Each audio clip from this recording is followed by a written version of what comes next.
요즘에 이런 꾸준함을 이야기하면 노력을 하란 말이야 같기 때문에 좀 그런데 말씀하신 대로 계속해서 이 청약통장을 유지하셨던 분들이 어떻게든 이득을 보게끔 제도는 설계가 돼 있고 이 청약제도라는 게 세상에 있는 모든 부동산을 취득하는 방법 중에 가장 공평하거든요. 우리는 불공평하다고 생각하지만 모두가 똑같은 룰에서 싸웁니다. 이거는 뭐 더 부자라고 해서 당첨이 되는 것도 아니요, 더 잘생겼다고 해서 되는 것도 아니고 모두가 똑같은 룰에서 짜여진 조건에 내가 얼마나 활용하냐에 따라 달리기 때문에 내 집 마련의 수단 중에 하나로 생각하시고, 물론 여기에 100% 올인해서는 안 되겠죠. 지금 인터넷 끝판왕에서 모르면 못 받는 통신지원금 80만 원, 설치 당일 즉시 입금받을 수 있습니다. 내가 내는 월 요금에 포함되어 있는 거라 이거 안 받으면 결국 나만 손해보는 겁니다.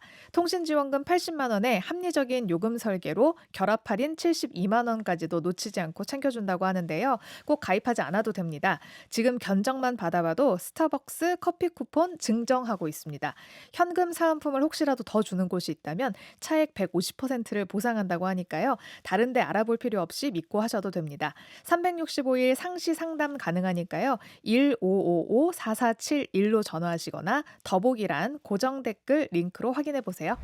네, 경제적 본능 시작합니다. 이번에 책 사는 곳, 바뀔 곳, 오를 곳을 내신 한국경제 전영진 기자 모시겠습니다. 안녕하세요. 반갑습니다. 전영진입니다. 네, 이렇게 책을 내셨더라고요. 오를 곳도 들어 있습니까? 해석하면 나옵니다. 제가 말씀드리진 않았지만 네. 그래서 오늘 기자님이랑 이야기를 나눠보면서 어떻게 부동산 공부하면 좋은지, 집을 사야겠다라고 마음을 먹으면 뭐부터 시작해야 될까요? 사실은 이제 사는 게 내가 단순한 취득이 목적이냐 네. 거주하러 가는 것이냐에 따라 좀 달라집니다. 왜냐면은 어, 드는 돈이 다르거든요. 내가 거주할 것에는 100% 비용이 다 필요한 것이고, 물론 이제 대출을 끌어오는 것까지 다 포함해서요. 네. 그리고 이제 단순한 취득이 목적이다, 재테크가 목적이다라고 하면은 그게 뭐 여러 가지 이유로 인해서 줄어들 수 있겠죠. 네. 뭐 이제 세입자의 보증금이 활용된다든지 그렇기 네. 때문에 접근할 수 있는 범위도 굉장히 달라지고요. 근데 아무래도 이제 일반적인 현재 상황에서의 이제 저기 말씀드리면은 네. 거주인데, 네. 그러면 이제 내가 얼마를 조달할 수 있는지, 내가 평소에 지나다니면서 봤던 지역의 아파트들은 어느 정도 가격이 형성돼 있는지를 어 비로소 파악하기 시작하는 게 이제 나의 세상에서의 위치를 파악하는 길이고, 네. 어 그러다 보면 이제 점점 지도의 이 축척을 달리하게 됩니다. 음. 이게 정말 바이하는 곳과 리브할 곳 이렇게 나눠서 보잖아요. 예. 근데 사실 지금 바이를 해서 소위 갭 투자를 하는 건 막혀 네. 있으니까 우리는 리브하는 곳을 찾아봐야 될 텐데, 네. 근데 부동산 공부하시는 분들 처음에 시작하면 뭐부터 시작하냐면 남들이 다 좋다는 곳 정해져 있으니까 거기부터 알아봅니다. 네. 근데 거기에 정해져 있는 게 강남 송파, 안 되면 성동 마포, 용산 요렇게만 보거든요. 근데 사람들은 왜 거기만 사고 싶어 하는 거예요? 그러니까 대부분 이제 물어볼 때 "어디가 좋아요?"라고 물어보면은 그 사람의 인생의 궤적, 가치관 같은 걸 모르기 때문에 네. 가격적으로 가장 좋은 곳들을 이제 보통은 말해 주죠. 이만큼의 인풋이 들어갔을 때 아웃풋이 가장 잘 나올 수 있는 곳들을 음. 가격적으로 말해 주다 보면 그거는 정답이 사실은 뻔할 수밖에 없어요. 그러니까 왜냐면은 뭐 상단은 어쨌든 서열로 따지고 보면은 정해져 있고, 여기가 올라가면 2-3 등이 어느 정도의 차이를 두고 쫓아 올라가고, 이런 것들이 사실은 다 유기적으로 부동산 시장은 이어져 있고 공부해도 잘 변하지 않기 때문에 음. 그 말씀하신 지역들이 그런 순서로 가고 있죠. 되는 곳을 고르는 게 이제 입지를 보는 눈일 네. 텐데 그 입지를 보는 눈은 어떻게 키우나요? 뭐, 그러니까 이거는 약간 배제를 해야 될 예. 것들이 있는 것 같아요. 내가 돈이 얼마 있는가와 네. 내가 지금 어디에서 회사를 다니는가 이런 걸 그냥 빼고 예. 부동산에 좋은 입지다 해서 되게 인기 많은 곳들은 왜 예. 입지가 좋은 거예요? 뭐 여러 가지 여건인데, 보통 우리가 이제 가격적인 측면에서 가장 이제 좋다고 하는 것들을 따져보면은, 그러니까 영향을 줄 수 있는 여러 가지 요인들을 따져보면 당연히 교통의 여건도 있고요. 그리고 그 주변에 있는 직장인데 단순히 숫자로서의 일자리가 아니라 그게 어떤 일자리냐도 굉장히 중요한 거. 그리고 이제 거기서 만약에 아이를 키웠을 때 아이를 이제 얼마나 좋은 뭐 학교에 보낼 수 있느냐도 굉장히 이제 중요한 부분이고, 그리고 앞으로 또 그 지역이 이제 또 얼마나 개발될 것이냐도 굉장히 다르거든요. 과거에는 이 세 가지 조건을 갖춰서 개발됐지만 네. 마지막에 네 번째가 이제 보탬이 되지 않음으로써 이제 연차가 쌓일수록 그냥 감가상각이 되고 많은 지역들도 음. 있는 것이고, 이제 이 여건들을 다 따져봤을 때의 최고의 자리가 사실은 좋은, 보통 말하는 좋은 입지이고, 이것들은 우리가 그냥 그 계산해 보지 않아도 음. 사람들이 좋다는 지역들이 다 여기입니다. 여기 음. 여기들인데 이제 문제는 입지가 좋은 지역이라고 해서 모든 곳들이 다 내가 몬테크로 들어갔을 때 재건축에 성공하고 뭐 재개발이 잘 되거나 이런 것은 아니에요. 그거는 음. 이제 개별 구역들의 여건에 따라서 너무 다르고. 네. 그것도 이제 보는 것들이 있잖아요. 되게 좋은 지역이라고 하지만 뭐 마포만 봤을 때도 마포가 네. 다 좋은 게 아니고 거기에서의 뭐 대단지들 네. 이런 데만 이제 딱 맞춰서 가는데 그런 공식들도 있나요? 공식이라기보다는 사실은 쪼끔 더 어렵게 보면 각 구역들이 뭐 사업이 진행되는 현황들을 좀 봐야겠죠. 예를 들어서 재개발 사업들 같은 경우에는 뭐 일반적으로는 재건축보다는 쪼금 더 어렵다고 보통은 봐요. 그러니까 제도적으로도. 재건축은 아파트가 새거가 되는 쉽 거고. 예. 네. 쉽게 말하면 아파트가 아파트가 네. 되면은 재건축이고 재건축이고. 그 뭐 빌라나 단독주택이 아파트가 되면은 재개발인데, 음. 쪼금 더 이제 어렵게 보면은 이렇게 섞여 있는 경우도 있습니다. 근데 우리가 네. 쉽게 개념적으로 보면 아파트가 되면 이제 재건축인데, 근데 이제 재건축 사업은 주변에 원래도 기반 시설이 있는 곳들이었어요. 우리가 말하는 음. 기반 시설들은 뭐 상하수도, 도로 뭐 아니면 주변에 무슨 공원 이런 네. 것들이 잘 갖춰진 것들.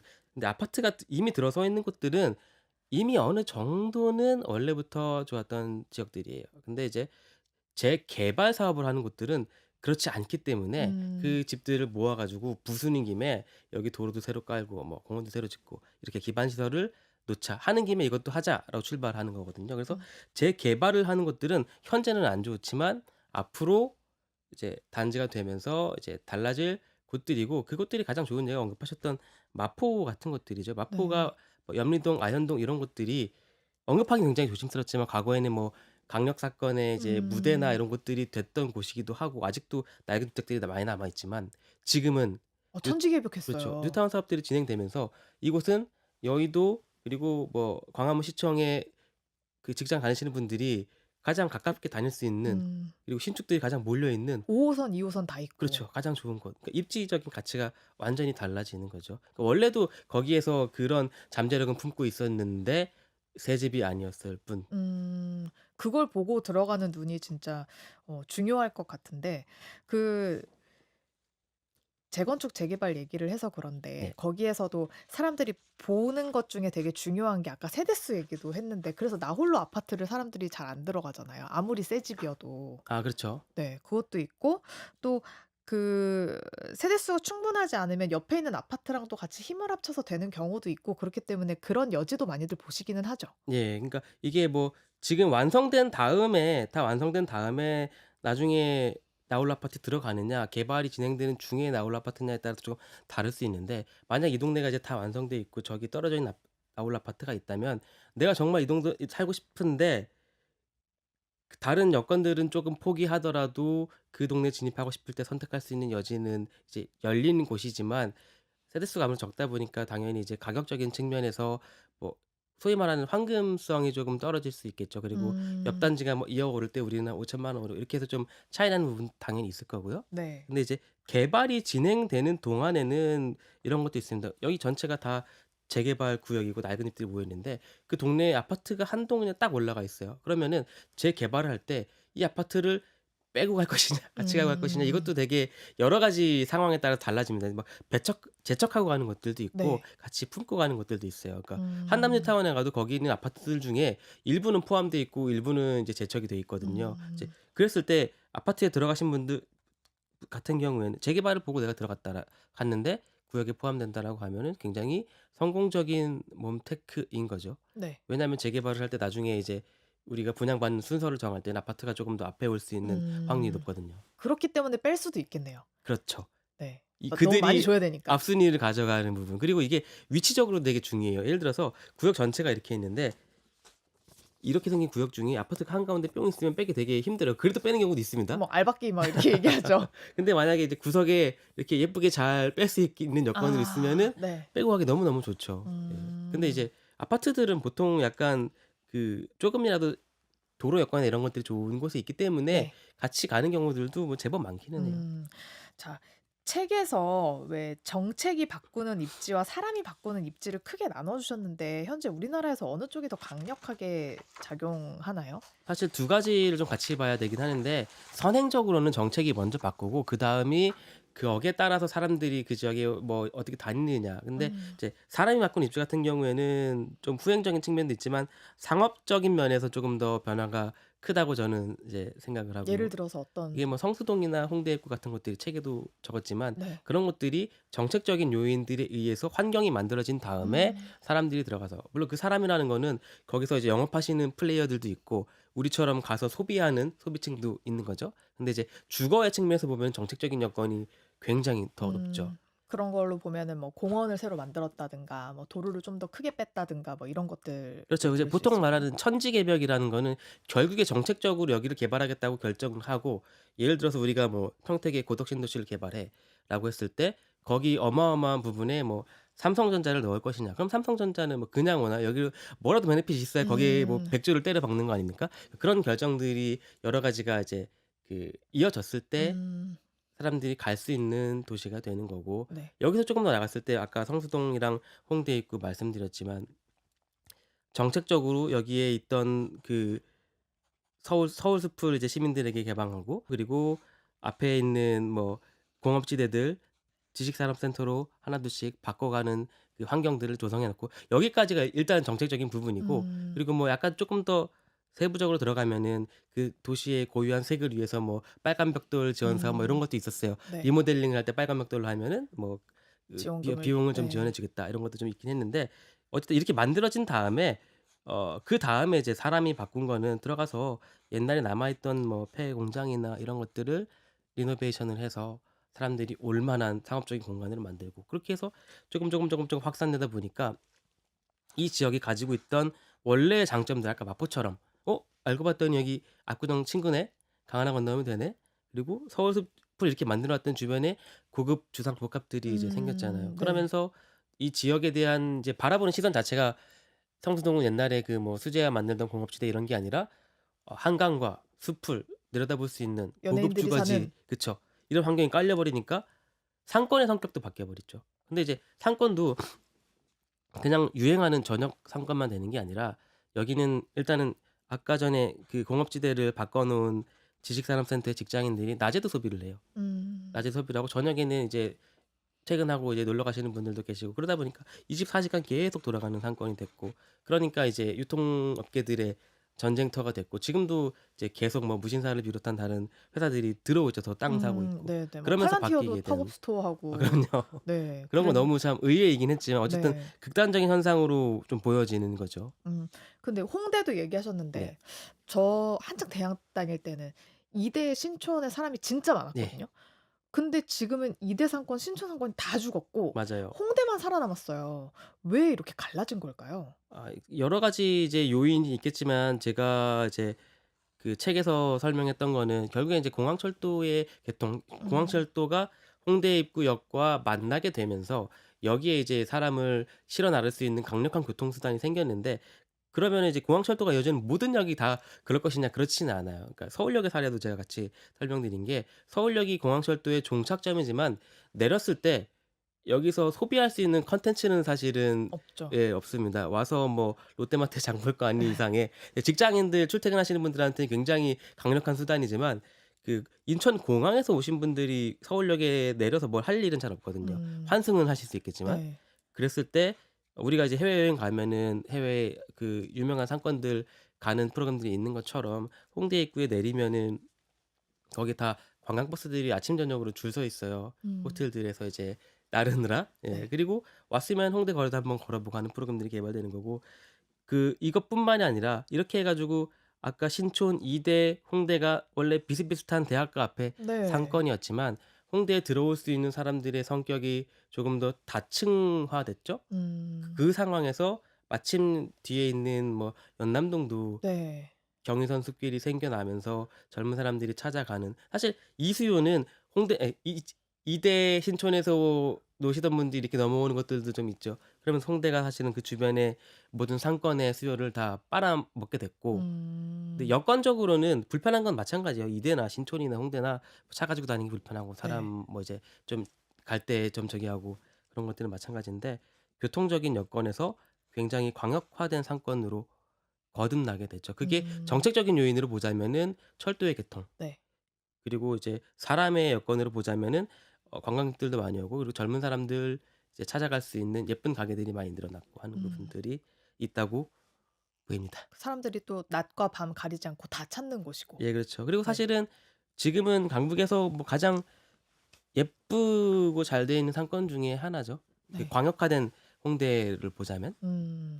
자, 이렇게 입지 이야기를 해 봤는데 그러면 부동산은 임장이 또 해답이라고 예. 하잖아요. 현장 답사를 하기 전에 "지도 보면서 거시적으로 보는 게 필요하다."라고 말을 하셨는데 지도는 어떻게 보는 거예요? 음 그 우리가 그냥 일반적으로 모바일 앱이나 PC로 볼 때는 그냥 되게 평면화되어 있는 지도를 보는데 물론 이제 그걸로 보는 것도 굉장히 중요합니다. 내가 이 동네에 뭐가 있는지 찾을 때 지리적인 감각을 일단은 키울 수 있어요. 근데 거기서 이제 생략되는 것들이 어떤 거냐면 예를 들어서 CBS 사옥 밑에 이제 그 경인고속도로가 지나고 공항대로도 있고 이게 겹쳐져 있거든요. 네. 근데 여기서 나가 가지고 이런 지도로만 보면은 여기 처음 오신 분들이 봤을 때는 나가서 바로 경인고속도로를 탈 수 있는 것처럼 이제 읽힐 수도 있어요, 지도를 음. 열어서 보게 되면은. 네. 근데 이런 것들은 사실 이제 위성 지도로 탭을 바꿔서 보면은 '아 도로가 이어지지 않고 뭐 밑으로 지나가는구나.'라는 것들을 좀 볼 수 있거든요. 그리고 음. 이 목동 주변에서 또 이제 밀도가 높게 모여 있는 중심 지역들은 어디인지도 그냥 평면적인 지도에서는 나오지 않지만 '아 CBS가 여기 점으로 있구나.'라고 나오지만 위성 지도로 보면은 '아 이쪽이 그래도 목동에서 좀 많이 상업시설들이 모여 있는 곳이구나.'라는 것들을 이제 파악을 할 수 있고 그래서 음. 그 특정 지역에 대해서 내가 뭐 사전 답사 혹은 사후에 좀 보충하려고 할 때는 네. 지도를 그러니까 여러 모든 기능들을 다 이용해서 평면적인 지도로도 보고 네. 위성 지도로도 이렇게 한번 보고 그리고 또 사실 더 좋은 거는 지적도로도 보시는 것도 굉장히 좋죠. 지적도. 예. 지적도는 어떤 게 나와 있죠? 지적도는 사실 이제 어 필지 단위로 그러니까 땅을 이제 우리가 뭐 이렇게 사각형으로 생긴 땅이더라도 이게 다 쪼개져 있습니다. 그뭐1 번지, 2 번지, 2-1 번지 이렇게 쪼개져 있는데 네. 그 하나의 단위가 다 필지인데 이 동네의 필지들이 어떻게 나눠져 있는지 이 필지들마다 또 주인도 다 다르거든요. 음. 그런 것들도 보이고 가장 크게는 이 땅의 성격. 그러니까 얘가 뭐 이런 상업시설 건물을 지을 수 있는 땅인지 아니면은 음. 뭐 주택을 지을 수 있는 땅인지 아니면 둘 다 지을 수 있는 땅인지에 따라서 내가 몬테크를 하러 들어갔을 때 네. 여기를 어느 정도 밀도까지 지을 수 있고 물론 세부적인 건 나중에 결정돼요. 근데 큰 틀에서 이런 걸 지을 수 있고 혹은 우리 집 앞에 갑자기 옛날에 없던 건물이 생겨 가지고 우리 집 앞을 가릴 수 있게 되진 않을지. 그게 만약에 음. 뭐 여기는 주거지고 우리 집 바로 앞에 상업지라면은 원래 우리 집에 앞에 아무것도 없어 가지고 내가 편하게 목동 전체를 다 내려다볼 수 있었는데 갑자기 CBS가 신사옥을 올릴 수 있는 여지가 예 있으면. 자리가 될 수도 있는 거죠, 상업지라면. 이제 음. 그런 것들을 좀 판단해 볼 수 있죠. 내가 가고 싶은 내가 사고 싶은 아파트가 있으면 그 아파트의 지적도를 이렇게 보고 원래는 앞에 상업용지가 있지만 거기가 그냥 빈 땅으로 남겨져 있느냐 없느냐 요 여지를 보는 게 되게 중요하다. 그렇죠. 그게 뭐 일단은 주변이 이제 아무것도 없을 때는 그걸 통해서 네. 어느 정도 상상은 해볼 수 있죠. 그게 좀 대표적인 경우들이 아까 성수동 말했지만 성수동에도 그 굉장히 비싼 아파트들이 많이 있는데 네. 그들은 상업지에 지어졌기 때문에 그만큼 높이 올릴 수 있는 음. 단지들이거든요. 근데 그 앞에 똑같은 상업지가 빈 땅이 있다? 음. 그럼 놀리지 않을 것 그쵸. 같죠. 똑같은 규모의 건물이 앞에 우리 집 앞에 붙어 가지고 생길 수도 있고 실제로도 그래요. 그 땅이 아직 남아 있습니다. 그 아크로 음. 서울 포레스트 같은 경우는 앞에 부영이 호텔을 지으려고 남겨둔 아. 땅이 바로 앞에 있어요. 네. 그러면 이제 거기서도 이제 한강을 볼 수 있는 곳들과 한강이 가려질 곳들의 시비가 이제 나눠지겠죠. 음. 그리고 뭐 다른 곳을 예를 들면은 저기 DMC 옆에 있는 덕은지구 같은 경우는 거긴 고양시이긴 합니다마는 원래 분양할 때는 아파트들이 다 리버뷰 뭐 리버풀에 이렇게 분양을 했어요. 네. 실제로 한강에 다 보였어요. 근데 이제 지금은 안 보일 뿐. 왜냐하면 음. 그 단지에서 한강 쪽으로 앞에 뭐 상업지도 남아 있었고 또 이제 파란색 땅들이 있습니다. 음. 파란색 땅은 옛날에는 공업지대였지만 지금은 이제 뭐 업무용 시설들도 지을 수 있는 땅인데 그것들이 다 이제 지식산업센터들이 생기면서 우리 집 앞에 있던 한강이 그냥 건물로 다 채워지게 된 케이스죠. 그러면 주민들이 "우리의 조망권을 가리지 말라." 하고 이제 현수막을 걸기 아 근데 시작하죠. 그게 만약에 그 똑같은 주택이었으면 상관없어요. 근데 이제 그 상업시설들은 그렇게 그 상대의 일조권을 보장해야 되는 해 줘야 되는 의무가 의무는 없다. 없습니다. 그러니까 조망권 자체는 우리의 의무는 조망권은 법에서 보호되는 의무는 아니에요. 권리는 아니에요. 근데 이제 음. 일조권, 음. 해를 볼 수 해를 있는 권리는 예. 우리가 보장은 해 줘야 되거든요. 근데 상업시설들은 주택에 대해서는 이제 그럴 필요가 없고, 근데 음. 이제 주택이 우리 앞에 지어져 있는 거였으면은 말씀하신 대로 "우리 집 안 보인다." 이렇게 항의하면은 그걸 이제 열어 줍니다. 음. 이촌동에 가면 실제로 그렇게 구멍 뚫어 준 아파트도 있어요.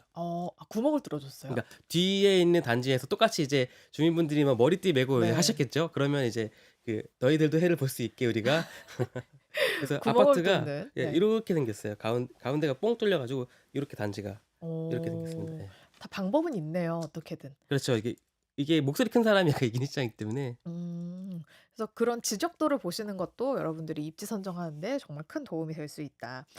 반대로 지도만 봤을 때 알 수 없는 것들이 현장에 가면 답이 있다라고 얘기하잖아요. 그럼 현장에 가면 어떤 것들을 위주로 봐야 돼요? 당연히 그 지도에서는 안 봤던 것들 위주로 봐야 되는 건데, 그러니까 어떤 거냐면 우리가 그 현장에 가서 예를 들어서 뭐 시세를 파악하고 매물이 몇 개인지 파악하고 굉장히 중요한 활동이긴 하지만, 사실은 내가 지금 당장 오늘 살 게 아니면 그것들은 안 해도 돼요. 왜냐면 내가 온라인에서 이미 다 손품을 통해서 대략적인 그 시세 밴드를 파악만 하고 가면 됩니다. 지금 음. 매물이 몇 개 나왔는지 그 바쁜 시간에 그걸 하시기보다는 뭐 이제 여기의 뭐 지형이나 동선, 특히 또 이제 지도로는 보이지 않는 이 동네만의 연식 같은 것들도 사실은 있죠. 이 목동 음. 안에서도 지금 우리 있는 이 CBS 주변의 분위기와 네. 한 블록 뒤에 갔을 때의 그 상업시설들 분위기는 또 다르잖아요. 네. 그런 것들이 사실은 이제 다 보이죠. 아무리 깔끔하게 구획된 시가지여도 가서 보면은 연식과 분위기들, 내가 여기 '오고 싶다.'라고 생각했던 것과 '아 이걸 감수해야겠다. 여긴 못 오야겠 뭐 여기는 못 오겠다.'라는 게 좀 이제 갈라지죠. 가서 봤을 때. 그래서 그런 것들을 가서 괜히 부동산 들어가 가지고 "얼마 나왔냐."고 이런 거 물어보지 그리고 나중에 말고 그건 정말 이제 임박했을 때. 구매하실 때 해도 늦지 않다. 음. 그리고 가끔 조감도 같은 거 봤을 때 막 너무 멋있다." 이랬는데 막상 가서 보면 네. '이게 뭐야?' 지금 저희가 사진도 준비했는데 저런 경우들이 있잖아요. 예예예. 청담동에서 되게 논란됐던 건물로 알고 있고, 사실은 저기 요약하면은 결국 이제 돈과 인허가죠. 처음에는 음. 저렇게 지으려고 했으나 하다 보니 일단은 저거는 이제 우리의 상상이었고 인허가적인 부분에서 "뭐뭐뭐는 안 된다."라고 이제 깎여 나가는 부분들이 있고, 두 번째는 '아 저렇게 했더니 하려고 했더니 돈이 너무 많이 드네.'라고 해서 이제 현실과 타협하는 부분들이 있고, 근데 저게 청담동뿐만이 아니라 모든 재개발 재건축도 마찬가지예요. 아파트도 최종적으로 나오는 조감도랑 네. 처음에 이제 뭐 조합에 홍보할 때 건설사들이 뿌리는 그런 조감도 굉장히 차이가 많이 납니다. 그래 가지고 음. 약간 그 뭐라고 할까요? 다시 찾아보지 못하게끔 잘 안 뿌리려고 해요. 나중에 어. 우리의 그 빌미가 될 수 있으니까. 실제로 뭐 이제 이런 걸로 소송을 하는 경우들도 있고요. 그래서 왜 분양 같은 거 하는 사무실에서 나오면 뭐 요 교통 호재 막 이래 가지고 예. 뭐 여기에 뭐 몇 호선 언제 연장 이런 것들도 써 있고 예. 저렇게 조감도 같은 것도 다 나와 네. 있고 이러니까 그거 받으면 '이 집을 안 사면 내가 손해인 것 그쵸. 같은데?'라는 마음이 들게끔 예. 하잖아요. 그게 소송의 여지 때문에 소위 말하는 오리발이라는 걸 되게 많이 넣어요. 그러니까 어. 이런 조감도도 옆에 구석에 자세히 보면은 뭐 "이 시즌은 뭐 이해를 돕기 위해 제작됐으며 아닐 수 실제와 다를 수 있습니다." 있습니다. 예. 모든 그 평면도도 마찬가지고, 모델하우스 가면은 사진도 못 찍게 하잖아요. 왜냐하면 음. "이렇게 너네가 말하지 않았냐?"라고 나중에 사진을 들고 항의를 할 수 있으니까. 그리고 음. 말씀하셨던 지도 같은 것도 다 예정, 계획이라고만 써 있죠. 그래서 그 교통 호재에 대해서도 여쭤보고 싶은데 지금 여러 군데에서 뭐 GTX 뭐 E도 나온다 이런 네. 얘기하는데 네. 언제 나오는 건데? 아 네, 그쵸. 약간 상상 속의 용 같은 느낌인데. 맞아요. 상상성의 용이고, 근데 네. 단지 이제 실제화된 용을 우리가 한 마리 봤죠. 예. 예. A 예. 노선이. 네, 이게 좀 여러 가지 층위로 나눠서 봐야 되는데, 교통호재가 대단히 강력한 그 뭐 집값의 재료로만 보면 굉장히 강력한 재료이고 우리 실생활에도 굉장히 큰 영향을 미치는 수단인 건 맞는데, 네.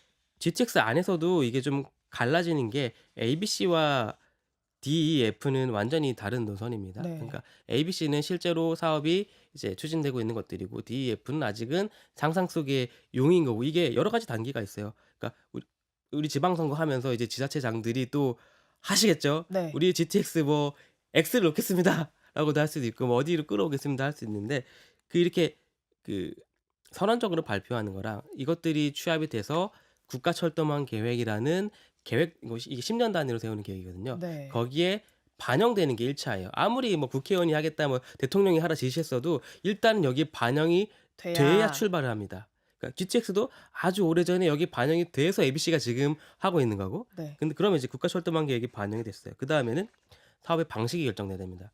재정은 우리가 한 푼 두 푼 내는 세금들이 투여되는 사업이고 이건 나라가 책임지고 합니다. 그리고 이제 민간 투자 사업은 나라가 책임지려고 했더니 돈이 없네. 없네. 그래서 혹시 이거 지을 사람 해서 들어오는 사업자들이 이제 끌고 가는 사업들이죠. 음. 근데 이제 재정으로 했을 땐 당연히 우리의 세금을 쓰는 거니까 네. 100원 넣었을 때 여기 뭐 120원 나오냐 따져 봐야 되는 거죠. 기대 수익이 어느 정도 나와 그렇죠. 줘야 예. 네. 그래서 했는데 이게 안 돼 가지고 탈락하는 사업들이 있어요. 뭐 예를 들면은 신분 당선을 뭐 저기 서부권으로 끌어온다. 이런 것들이 지금 예타에서 계속 떨어지는 거죠. 이거 이제 음. 예비 타당성 조사라고 하는데, 네. 거기서 떨어지면은 또 노선 이렇게 바꿔 가지고 다시 한번 해 보고 뭐 "여기까지 연장해서 저 사람들도 탈 수 있습니다."라고 해서 바꿔 보고, 네. GTX-B도 마찬가지로 떨어졌다가 3기 신도시 발표되면서 왕숙 신도시를 넣어서 통과가 된 케이스예요, 극적으로. 음.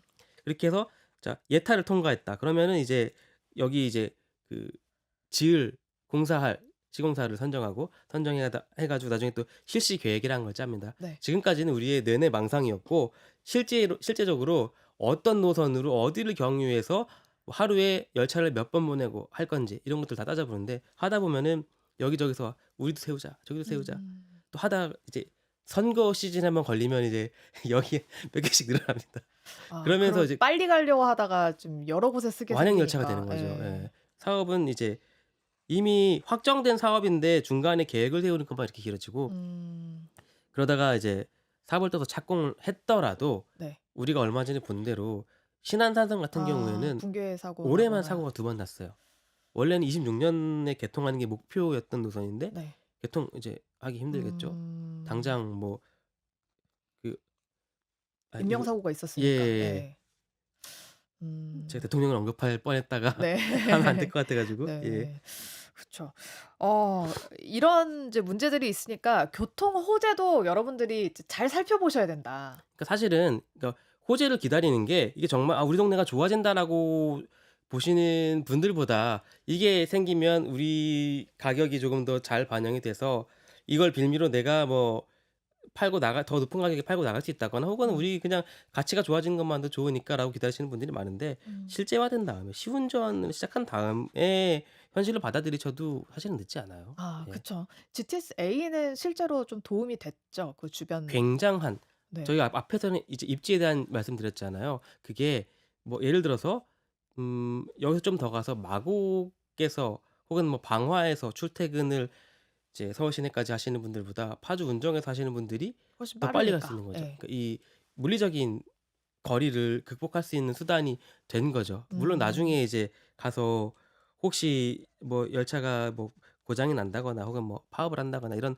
변수들이 생길 수 음음. 있지만, 수많은 그 그동안 외곽 지역들이 극복하지 못했던 거리라는 거를 돈 주고 내가 시간을 사면서 음. 극복할 수 있게 됐으니까 그 지역의 가치가 완전히 달라지는 네 거죠. 진짜 앞으로는 서울 그 중심지에서부터의 거리가 중요한 게 아니라 언제 도달할 수 있는 그 시간이 되게 그쵸. 예. 중요해지겠네요. 퇴근하실 때 얼마나 걸리세요? 목동에서? 저는 근데 얼마 안 걸려요. 한 10 분? 아 네. 그래요? 죄송합니다. 그러니까 왜냐면은 이제 업무지구들의 단점이 주변에 길이 너무너무 많이 막히거든요. 특히 요즘 네. 서울 시내는 공사도 되게 많이 해서 여기 좀만 더 가면 영등포 고가도 막 철가면서 막 되게 엄청 막히는데, 근데 그런 거를 약간 그 앞에 10분 가는데 뭐 30분, 앞에 1 킬로 가는데 뭐 30분 걸리고 이런 것들을 음. 극복할 수 있는 수단이긴 하죠. 네. 그래서 정부도 정책적으로 이런 거를 좀 많이 늘리려고 하고 있고. 음. 그러면 이제 집을 살 수 있는 또 하나의 수단에 대해서 이야기를 해볼 건데 청약이에요, 청약. 예예. 요즘에 청약 통장이 있어서 뭐 하냐, 기회도 안 온다. 그래서 돈만 못 낀다면서 청약 통장 무용론도 되게 예. 팽배하거든요. 되게 이게 언제부터 시작됐냐면 25만 원씩 부을 수 있기 시작되면서 내가 여태껏 부어온 이 10 년의 시간이 단 몇 년에 다 따라잡히게 생겼다. 이거 드는 게 맞냐라고 얘기하시던데 가지고 있는 게 좋아요? 결론부터 말씀드리면 가지고 있는 게 낫긴 해요. 근데 이제 여기서 약간 곡해를 하게 되면은 "야 지금 요즘이 무슨 시대인데 어떻게 청약으로 집을 사. 당첨돼도 돈도 없고 차라리 여기에 투자하는 시간과 비용이면 내가 딴 걸 하는 게 낫다. 음. 너 지금 마약을 팔고 있는 거야."라고 저한테 말씀하시는 분들도 계셨어요. 그러니까 아. 이렇게 청약 통장에 대한 청약 통장의 장점을 말씀드리면. 근데 네. 우리가 청약에만 목매자는 이야기가 아니라 내가 어차피 집을 굉장히 여러 가지 수단을 통해서 더 나은 집을 더 좋은 집을 사야 되는데 그중에 하나의 수단으로 청약 통장을 들고 있자는 거지 여기에 목매자는 게 아니라는 걸 전제로 말씀드리면은 그쵸. 과거에는 우리가 청약 통장에 1 0 원씩 넣는 거였다가 이제 25만 원으로 상단이 바뀌었습니다. 상단이 바뀌었는데 그리고 여기서 좀 약간 이제 망설여지는 게 25만 원씩 12 개월이면 연에 300만 원이란 말이죠. 그러면은 네. 어떤 분들에게는 좀 적은 돈이지만 어떤 분들에게는 좀 되게 큰 예 돈이죠. 특히 네. 사회초년생들에게는 300만 원이면은 '내가 차라리 딴 거래서 엔비디아를 사 가지고 뭐 네. 뻥튀기를 하지.' 막 이렇게 생각할 수도 있단 여기 이자도 거의 말이죠. 안 붙는데. 네. 그러니까요. 그러니까 그 이 시간이 아까운 분들에게 좀 타협점을 주자면은 어 한 600만 원 정도만 채워 놔도 600만 원이면 2 년이면은 네. 그 25만 원씩 2 년이면 이제 맞춰지잖아요. 그러면은 뭐 대부분의 공공 분양에서 말하는 24회 불입 조건도 맞춰지고 또 음. 우리가 특별 공급 같은 걸 노릴 때 공공 분양의 특별 공급은 그 통장에 얼마나 들어 있느냐를 거의 안 보긴 하지만 딱 하나 생애 최초에서 600만 원이 있는지를 봐요. 그렇기 음. 때문에 내가 600만 원이 맞춰진 통장이면은 공공에서 일단 공공에서 특별 공급을 무엇이든 노릴 수 있는 조건이 일단 맞춰지고 음. 물론 이제 일반 공급까지 보자면 이거는 25만 원씩 얼마나 오래 넣어서 이게 뭐 2,500 이냐 3,000 이냐를 따지기 때문에 네. 어릴 땐 당연히 이제 게임이 안 됩니다. 불가능하죠. 이거는 네. 정말 30 대는 뭐 꿈도 못 꿀 예. 일이고. 이거는 시장의 부침과 관계없이 그동안 꾸준히 넣으신 분들이 이기는 게임이기 때문에 네. 우리가 그때 가서 승부를 하려면 우리도 10년 20년 넣어야 돼요 똑같이.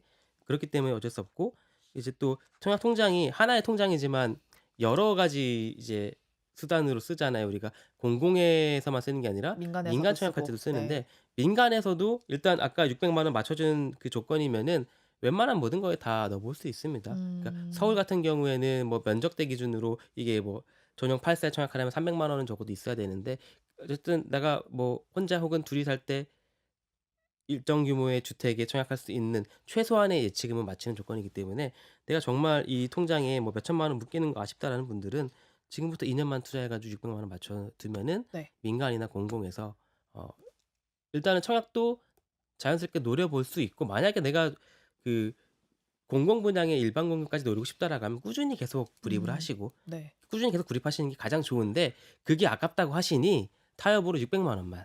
그러면은 그 회차도 되게 중요하잖아요. 금액도 네. 중요하지만 그러면 600 딱 맞춘 다음부터는 그냥 2만 원씩만 아 넣어도. 그건 아니고 이게 사실 가장 많이 혼동하시는 게 이제 이런 부분이죠. 그러니까 청약 통장을 우리가 은행에서 만들 때는 은행원들이 "아 2만 원만 넣어도 돼요."라고 해서 2만 원만 네. 이제 넣거든요. 근데 청약 통장은 그 한 회차당 불입할 수 있는 금액이 이제 정해져 있어요. 그리고 인정되는 금액도 정해져 있습니다. 예를 들어서 내가 600만 원을 지금 넣겠다고 해서 이번 달에 600만 원 한 번에 딱 다 때려 넣으면 그 총액으로는 통장에 있는 돈이 600 이지만 네. 여기서 회차는 1 회죠. 그쵸. 1 회에 나에게 인정되는 돈은 25만 원. 음. 600만 원 넣었지만 나는 25만 원만 청약의 점수로는 인정되는 거예요. 그만큼만 음. 인정되기 때문에 나눠서 넣으시는 게 가장 좋죠. 근데 이제 이거는 공공이고 민간에서는 이렇게 한 번에 때려 박는 거 돼요. 근데 내가 음. 하이브리드를 생각하고 있다면은 네. 2년 동안 꾸준히 넣으시는 게 이제 가장 좋습니다. 그리고 간혹 그 장기 전세 주택 같은 것들 예. 있잖아요. SH에서 하는 거. 맞아요. 고런 것들은 납입 회차도 많이 네. 보더라고요. 그래서 부부가 합쳐서 120회 이상 이런 경우도 있기 때문에 중도 포기하지 마시고 그래도 120 회는 넘기시는 게. 맞아요. 그러니까 네. 이게 요즘에 이런 꾸준함을 이야기하면 노력을 하란 말이야 같기 때문에 좀 그런데 말씀하신 대로 계속해서 이 청약 통장을 유지하셨던 분들이 어떻게든 이득을 보게끔 제도는 설계가 돼 있고 이 청약 제도라는 게 그 세상에 있는 모든 부동산을 취득하는 방법 중에 가장 공평하거든요. 그러니까 음. 우리는 불공평하다고 생각하지만 모두가 똑같은 룰에서 싸웁니다. 이거는 뭐 더 부자라고 해서 당첨이 되는 것도 아니요. 더 잘생겼다고 해서 되는 것도 아니고 음. 모두가 똑같은 룰에서 짜여진 조건에 내가 얼마나 활용하냐에 따라 달려 있기 때문에 어 내 집 마련의 수단 중에 하나로 생각하시고 네. 물론 여기에 100% 올인해서는 안 되겠죠. 예. 음. 이걸 청약하는 동안에 우리 동 내가 눈여겨보던 동네에 좋은 집이 나왔네." 그러면은 거기에 이제 매수를 하실 수도 있는 거. 근데 돈이 모자라라고 하면은 깨기보다는 네. 이 통장을 이제 담보로 대출을 받을 수도 있습니다. 음. 그렇게 해서 그 돈을 끌어와서 어쨌든 이제 뭐 돈이 모자라시면 치르시고 아니면 아까 퇴직연금 뭐 해서 네네. 하시고 청약 통장은 나중에도 쓸 수가 있어요. 내가 유주택자가 된 다음에도 그 다시 만 당첨된 분들도 다시 만들거든요. 해 네. 가지고 시장이 안 좋을 때는 또 청약하시는 분들이 줄어들기 때문에 그때 내가 1 주택인 상태로 청약해서 당첨돼서 더 좋은 동네 신축으로 또 갈 수도 있는 거고. 그쵸. 예. 그래서 굳이 그 티켓을 버릴 필요는 없다. 예. 그런데 이제 네. 많이들 오해하시죠. "왜 음. 청약만 하라 그러냐." 음. 청약만 하는 거 아닙니다. 예. 하나의 수단으로 더 들고 있자. 그러니까 플랜 B를 하나 가지고 있자는 거지 막 그렇죠. 거기에 예. 목매라는 얘기는 그럼요. 아니다. 네. 그 청약 넣고 나면 결국 내 돈이 얼마가 필요한지가 되게 중요하잖아요. 네. 뭐 얼마 전에 이제 역삼 센트럴자이 같은 경우에도 결과가 딱 났는데 그게 84A 같은 경우는 26억 이에요. 그러면 지금 나라에서 대출이 2억 밖에 안 나오잖아요. 그럼 나머지 24억은 어떻게 구해야 하는가. 사실 구하는 돈은 아니죠. 네. 있는 다들 분들이 하셨어야 되는. 그렇긴 한데 네. 이제 다들 일단 선당 후곰이라고 해 가지고 당첨 먼저 되고 후에 고민하자 예. 분들이 많잖아요. 그럼 이런 분들이 이제 P2P로 가시는 건가요? 선당 후검이 있던 시절이 있었죠, 우리가. 이게 그러니까 대출 규제가 이렇게 강력해지기 전까지만 해도 물론 이제 절대적인 대출 금액이 많이 나왔지만 이 선당 후검이라는 전제 자체가 무너진 게 언제부터였냐면은 원래는 우리가 내 집만을 정말 내가 살고 싶은 집에 청약하는 거라고 말하지만 실제로는 "난 이거 잔금을 다 낼 돈도 없어요." 대부분 분들이 그렇단 말이죠. 그래 네. 가지고 중도금까지만 대출 통해서 끌어 놓고 그리고 입주할 때는 세입자를 받아서 그 세입자분들도 전세 대출을 받아서 이제 합쳐 가지고 오시잖아요. 그렇게 해 가지고 내 집이지만 음. 사실은 세입자분들이 내는 돈이 더 많게 일단 나는 취득만 해 놓는 이런 상황들이 더 많았는데 이게 유 6.27 대책에서 막혔죠. 네. 막혀 가지고 내가 무조건 실거 줘야 되는 예 상황이다. 만약에 역삼 센트럴자이에 당첨됐었다고 하더라도 그게 비극일 수 있어요. 음. 왜냐면 나 어차피 낼 돈 없고 아무리 백방수소문 해 봐도 26억을 낼 수단이 없어. 음. 혹은 뭐 P2P 통해서 26억 끌어올 수는 있겠죠. 근데 한 달 이자가 아마 한 몇 천만 야 원씩 2천만 되겠죠. 원 될 예. 겁니다.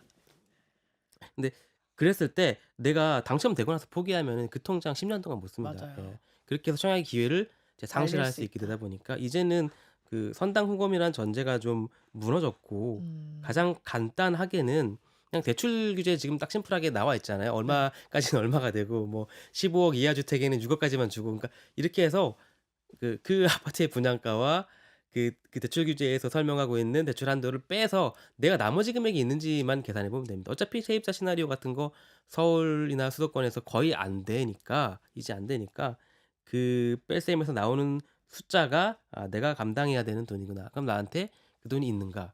혹은 우리 친정의 시댁의 친구가 뭐 끌어올 수 있는가? 아니면 뭐 사내 뭐 펀드를 만들어 서라도 예 할 음. 수 있는가를 따져 봤을 때 안 되면은 내 집이 아닌 거죠. 근데 이제 이것도 당장 다 내는 게 아니고 이게 일단 계약금 박아 맞죠. 놓고 중도금으로 이렇게 갚아 나가잖아요. 근데 네. 그 시기가 조금 여유가 있으면 나도 어떻게든 계속 빌려 그게 보겠는데 문제입니다. 네. 그러니까 이게 그 기대를 줘요.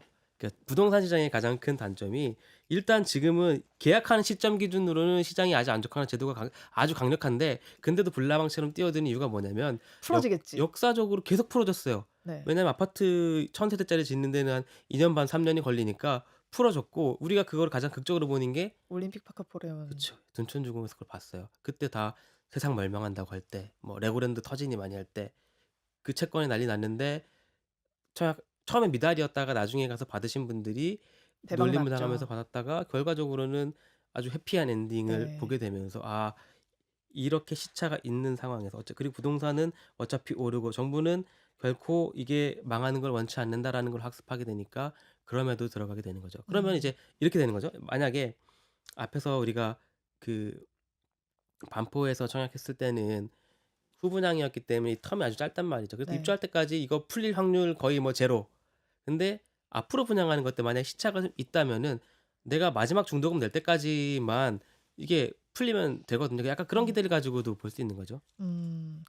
자 그러면 이제부터는 정보의 홍수에서 살아남는 법을 좀 알려드리고 싶은데 정보가 요즘 너무 많잖아요. 그래서 어떤 걸 참고해야 할까? 그냥 부동산 강의 등록하면 되는 거냐? 네. 아니면 내가 그냥 독학하는 방법이 있는 거냐? 이렇게 여쭤보시는 분들도 많던데요. 사실 처음에 되게 어디부터 손대야 될까 너무너무 막막해 해서 요즘에는 또 유튜브나 아니면은 뭐 팟캐스트라든지 요약해서 알려주시는 분들이 많기 때문에 네. 우리들도 지금 그런 네. 거 이제 업으로 삼는 사람들이고요. 많기 때문에 의존하는 경우들이 많은데 물론 처음에 그렇게 소비하시는 거는 너무너무 좋지만 나중에는 반드시 좀 그 원문 자료 같은 것들을 찾아보는 방법이 저는 낫다고 생각해요. 왜냐하면 이제 음. 한 번 의존하기 시작하면은 네.